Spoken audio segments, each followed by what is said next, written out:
কথায় বলে কার্তিক ঠাকুর হ্যাংলা, একবার আসে মায়ের সাথে, একবার আসে একলা।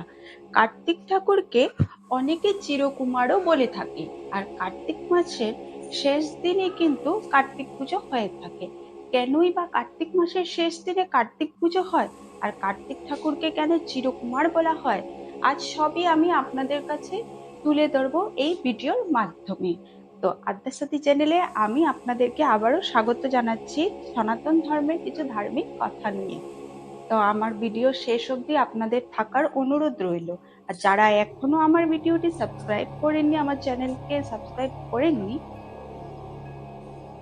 তাদের কাছে অনুরোধ রইল চ্যানেলটি সাবস্ক্রাইব করে দিন।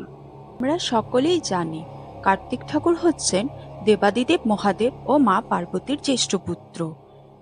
তবে এখনো কিন্তু সৌম্য দর্শন যে কোনো পুরুষের সঙ্গে তুলনা করা হয় কার্তিক ঠাকুরের। কার্তিক মানেই বীরত্বের প্রতীক। বাংলায় কিন্তু দীর্ঘদিন ধরেই কার্তিক পুজো হয়ে আসছে। সন্তান কামনায় অনেক দম্পতি কার্তিক পুজো করেন। এছাড়াও যারা সদ্য বিবাহিত তাদের সঙ্গে নিছক মজা করতেও রাতে অনেকের বাড়িতে কার্তিক ফেলে আসে। কার্তিক ঠাকুরকে চিরকুমারও বলে থাকে। কেন এমন উপাধি পেলেন কার্তিক ঠাকুর, আপনারা কি জানেন? এই নিয়ে সবার মনেই অনেক প্রশ্ন। প্রচলিত আছে বেশ কিছু লোককাহিনী। প্রচলিত লোককথার থেকে পাওয়া যায়, একদিন দানবদের পরাজিত করে কার্তিক বাড়ি ফিরছিলেন। তখন এক রূপবতী দেবকন্যার সঙ্গে তার দেখা হয়। সেই দেবকন্যার নাম উষা। কার্তিক তাকে বিয়ে করতে চান। উষাও কার্তিকের প্রস্তাবে রাজি হয়ে যান। উষাকে সঙ্গে নিয়ে কৈলাসের কাছাকাছি পৌঁছান কার্তিক ঠাকুর।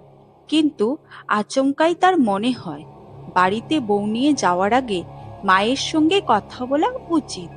তাই উষাকে ধান ক্ষেতে দাঁড় করিয়ে রেখে তড়িঘড়ি দুর্গার কাছে যান কার্তিক।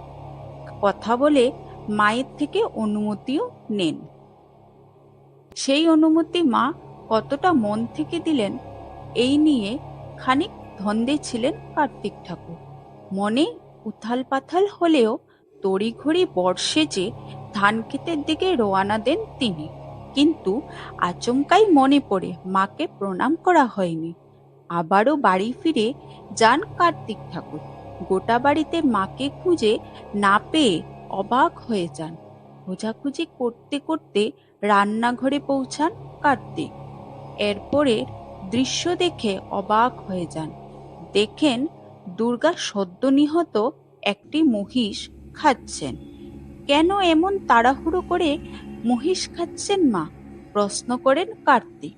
পুত্রবধূ যদি বাড়িতে এসে তাকে খেতে না দেয়, এই আশঙ্কায় দুর্গা খাওয়া দাওয়াই শুরু করেছিলেন। মায়ের কথা শুনে দুঃখ পান কার্তিক। ঠিক করেন এভাবে উষাকে বিয়ে করবেন না। এদিকে তখনও ধান খেতে দাঁড়িয়ে রয়েছেন উষা। কার্তিক আর ফেরে না। অবশেষে তিনি জানতে পারেন কার্তিকের প্রতিজ্ঞার কথা। প্রত্যাখ্যাত হয়ে বিয়ের সিদ্ধান্ত বদল করেন উষাও। লজ্জায় ধান ক্ষেতেই লুকিয়ে থাকার সিদ্ধান্ত নেন উষা। কার্তিক মাসে আমন ধানের শীষ বেরোয়। অনেকেই বলেন ওই ধানের শীষই নাকি উষা, যে কারণে কার্তিক পুজোয় ব্যবহার করা হয় নতুন ধানের শীষ। এই ছিল কার্তিক ঠাকুরের চিরতর কুমার থাকার কাহিনী। তো বন্ধুরা, আমার এই গল্পটি আপনাদের কেমন লাগলো আমাকে নিশ্চয়ই জানাবেন।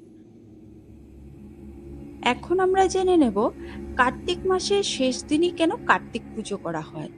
কার্তিক পুজো সূর্যের গতির উপর নির্ভরশীল।